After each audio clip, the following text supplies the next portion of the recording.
Yes, indeed, there was a meeting between senior Libyan officials and senior American officials in Tunisia a week ago, and there was what we believe there was a productive dialogue between the two parties. We did explain many things to the American officials. We realized and discovered that they did not have the full picture of what was happening in Libya, and we corrected much misinformation they had about the country. And we believe that other meetings in the future between Libyan officials and American officials will help solve the Libyan problem. And we believe the United States of America, as the most powerful country in the world, has a specific and special responsibility on its shoulders to act differently, especially different to smaller countries like France and Britain. And we believe that the states can do that under the current leadership of America. Just what they need is information, facts, truth, and we are willing to provide that.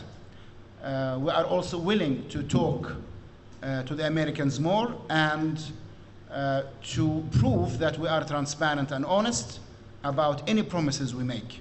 That's for sure. The American officials know very well that Libya has been a very good friend of the states for the last at least 6 years. At least 6 years. We collaborated together against terrorism. This collaboration was actually very productive.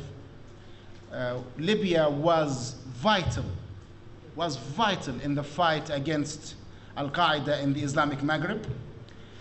If it wasn't for Libya, Al-Qaeda in the Islamic Maghreb, which dominates the Sahara from the Atlantic Ocean to the borders of Libya, would have spread eastbound to Egypt and possibly to Israel and the other countries. But Libya stood as a rock against the spread of Al-Qaeda. We abandoned our mass destruction, weapons of mass destruction program, famously, in 2003. And we had very good economic relations with the states. Cultural relations were being established. And we believe that all of this sadly was lost because of the American involvement in the aggression against our nation. But the time is not too late. There's still opportunity. If facts, truths are presented to the American officials, maybe they will change their mind and see Libya for what it is. As for the rebels, yes, indeed, we have had many meetings. When I say many, I mean around 6 senior level meetings. They took place in capitals, different capitals of the world. One in Cairo, one in Rome, one in Paris, one in Oslo, and we met different officials from the Transitional Council of Benghazi. I actually did name these people to you before. I think I sent an email to some of you, whoever I have their email. Actually, I sent an email with the names and the timing and the capitals and everything, the Libyan side and the Transitional Council side. But what we discovered in these meetings, the conclusion that goes through all of these meetings, is that while we as a government come with a unified position, clear picture of what we want, and while we take the matter forward towards a solution for the crisis, the officials we meet from the council do not have a unified position, do not have a clear image of what they want, except of course for the famous Gaddafi has to leave, which is, childish cry that will lead them nowhere. It's not a political program to ask someone to leave. It's just a childish cry. And they do not consult with each other. and they don't have a political program that we can discuss. So this is the problem we face. Of course, the senior officials we met from Benghazi, they come from different political cultures. So some of them are secular, some are very religious, and some are opportunists from in between. You know, they ride whatever wave is going up.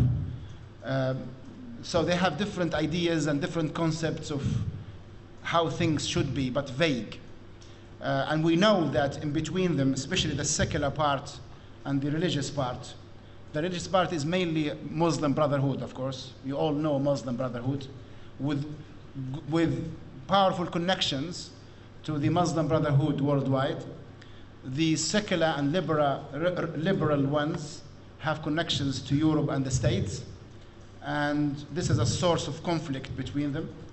But if they unify their vision, and if they come up with a political program for peace and democracy in Libya, then maybe we can discuss it with them. What we offer them is our position from the very beginning. We said to them, of course we said many things, but this is like the main thing. We said, you call for democracy in Libya, and you claim that you're doing all of this damage and terror and the foreigners' involvement in the country for democracy. We say to them, the African roadmap provides the best way forward for democracy. It says, one, a ceasefire, logical and moral enough. Secondly, humanitarian aid to everyone, so we make sure that all Libyans are well, they are fed and they have their water and their schooling and their salaries. Because of course, you can't have people free and voicing themselves freely if they are under attack by NATO or by the rebels. You can't have them voicing themselves if they are hungry or thirsty. So you have to do these two steps first. Before anything, stop all military operations, one. Second, make sure that everyone has their livelihood back. Good. This will take, of course, a few months. You have to observe the ceasefire and then make sure that life goes back. This will take a few months. Thirdly, we enter into a dialogue. And dialogue, it's inclusive dialogue, which means it's not just between what is called the Libyan government and the Transitional Council of Benghazi, because there are other Libyans who say that they are not under the government or the rebels. We have tribes, we have Libyan politicians, political figures, intellectuals. We have people who left the country because they did not want to be involved. Some of them actually at this moment have constructed some political bodies for dialogue and democracy in Libya. So we get every Libyan. So no one says, I've been excluded. Every Libyan to sit and talk. Now, when you have a national dialogue, it might take a week or a month or 2 months, but we have a time frame. Let's say 3 months of dialogue, which means around the clock talk until we reach an agreement on how to get into the 4th stage, which is the transitional period that will involve whatever form agreed upon in the national dialogue. So if we agree on a constitution, that is done. If we agree on Libya being a republic with elections, and then this should be done. If it's a monarchy, then this should be done.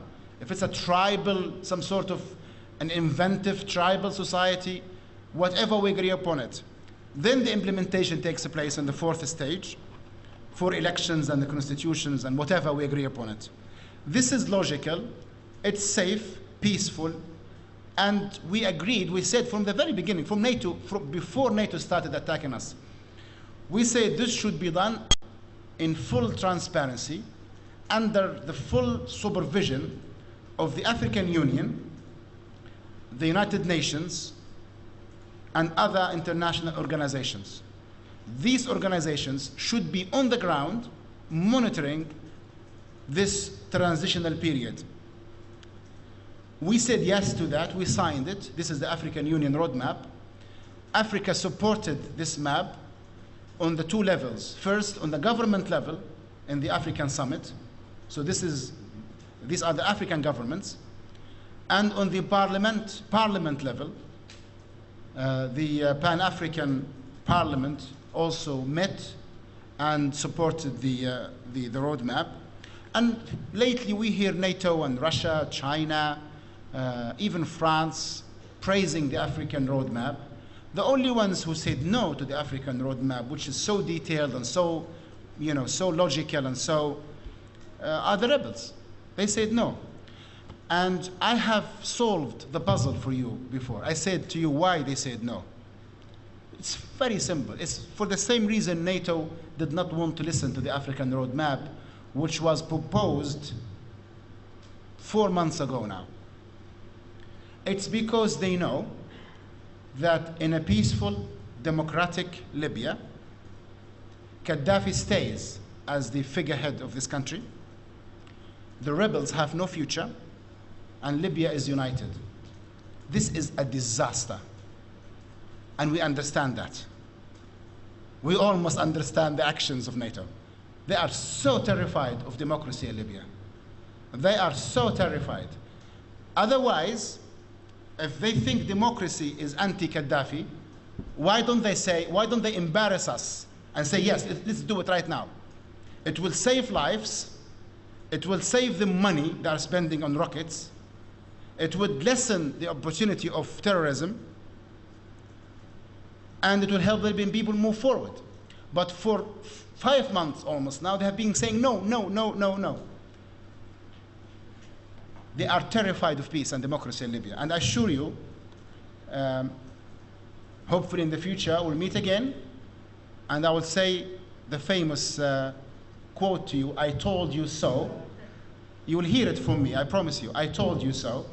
If we have democracy and peace in Libya, I assure you, Gaddafi was ever an honorable and dignified leader of this country. He is now even more honorable, and he is becoming a legend in the hearts of young Libyans.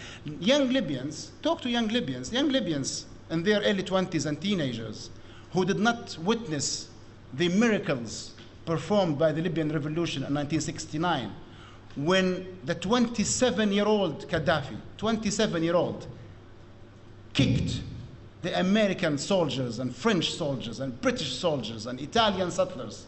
These are powerful countries. Less than 1 year of the revolution. Within 1 year, he liberated Libya of all these forces of evil that were dominating Africa and the Arab world from Libya.